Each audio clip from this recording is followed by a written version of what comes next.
जय मसीह के दोस्तों। विश्वास का स्पर्श, विश्वास ही वह हाथ है जो अनंत को पकड़ता है। यदि मैं उसके वस्त्र को ही छू लूंगी तो चंगी हो जाऊंगी। मत्ती 9:21।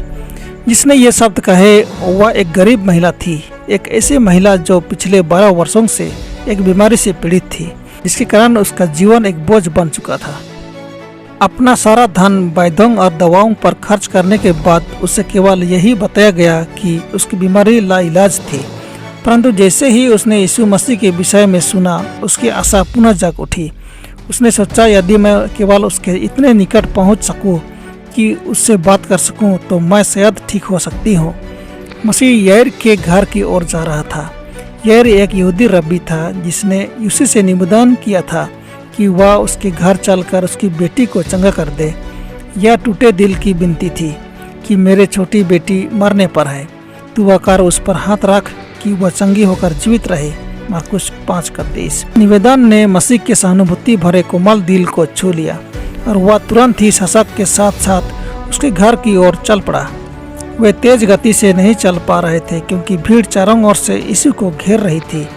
भीड़ में से रास्ता बनाते हुए मुक्तिदाता उस ओर आया जहाँ वह दुखी महिला खड़ी थी। मसीह के निकट तक पहुँचने का उसने बार बार प्रयास तो किया, किंतु उसे इसमें सफलता नहीं मिली। अब सुअवसर उसके हाथ में था। मसीह से बोलने का कोई रास्ता उसे नहीं दिखाई दे रहा था। वह उसके चलने में बाधा डालने की कोशिश नहीं करेगी, लेकिन उसने सोचा कि उसके वस्त्र छूने से भी चंगाई मिल सकती है और इस बात से भयभीत थी कि कहीं उसका यह एकमात्र अवसर भी हाथ से न निकल जाए। वह भीड़ में यह कहते हुए आगे बढ़ी कि यदि मैं उसका वस्त्र छू लूँ तो चंगी हो जाऊंगी। मसीह उसके दिमाग के प्रत्येक विचार को जानता था और वह वहां पहुंचने का प्रयास कर रहा था जहां वह खड़ी थी। वह उसकी महान जरूरत को जानता था और वह उसके विश्वास को आजमाने के लिए उसे प्रोत्साहित कर रहा था। जब वह आगे बढ़ रहा था, महिला आगे बढ़कर केवल उसके वस्त्र के छोर को छूने में सफल रही। क्षण उसे पता चल गया कि वह चंगी हो गई थी।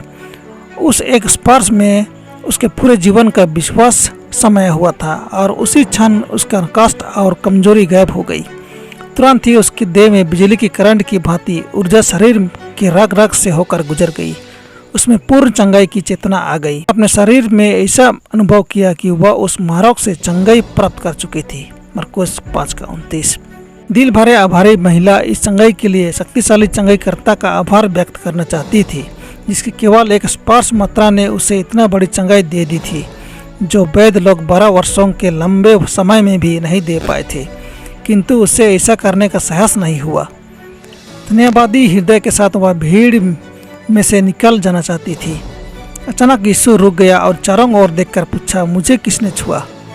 बड़े आश्चर्य से उसकी ओर देखते हुए पतरस ने उत्तर दिया, हे स्वामी, तुझे तो भीड़ दबा रही है और तुझ पर गिरी पड़ती है और तू कहता है कि मुझे किसने छुआ? लूका 8:45। मुझे किसी ने छुआ है, यीशु ने कहा, क्योंकि मैंने जान लिया है कि मुझ में से समर्थ निकली है। लूका 8:46। वह विश्वास के इस स्पर्श तथा भीड़ के लापरवाही भरे किसी दूसरे स्पर्श में अंतर जानता था। किसी ने उसे गहरे अभिप्राय से छुआ और उत्तर प्राप्त किया था। मसीह ने यह जानकारी अपने लिए नहीं चाहिए थी। उसके पास चेलों लोगों तथा उस महिला के लिए एक विशेष सबक था। वह बीमारों को आशा के द्वारा प्रेरित करना चाहता था।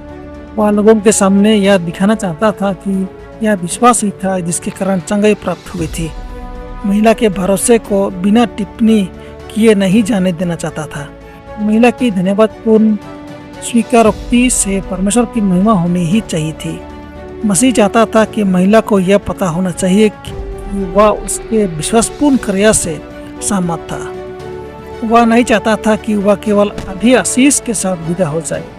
मसीह की यह इच्छा थी कि वह जाने कि मसीह को उसकी पीड़ा का ज्ञान था और वह मसीह के तरास भरे प्रेम तथा उसे छूने के क्रिया के अनुमोदन के बारे में भी ज्ञान रखे कि मसीह उन्हें बचाने में सक्षम है जो पूर्ण विश्वास से उसके पास आते हैं।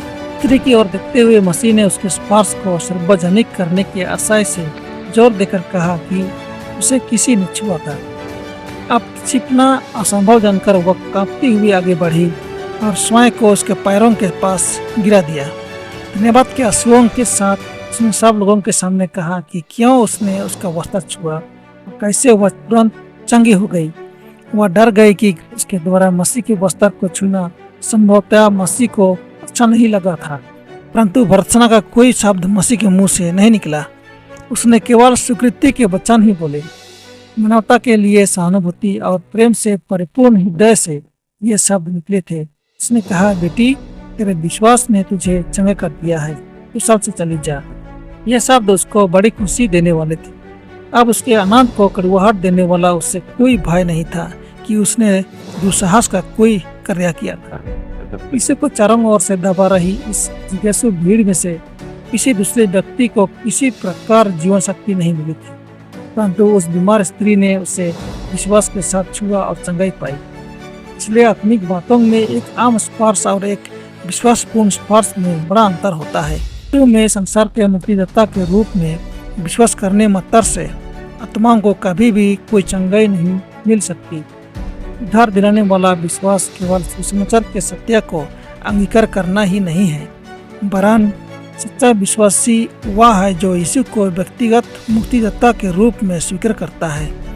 परमेश्वर ने अपने इकलौते पुत्र को दे दिया ताकि मैं उसमें विश्वास करके नाश न हो परंतु अनंत जीवन पाऊं।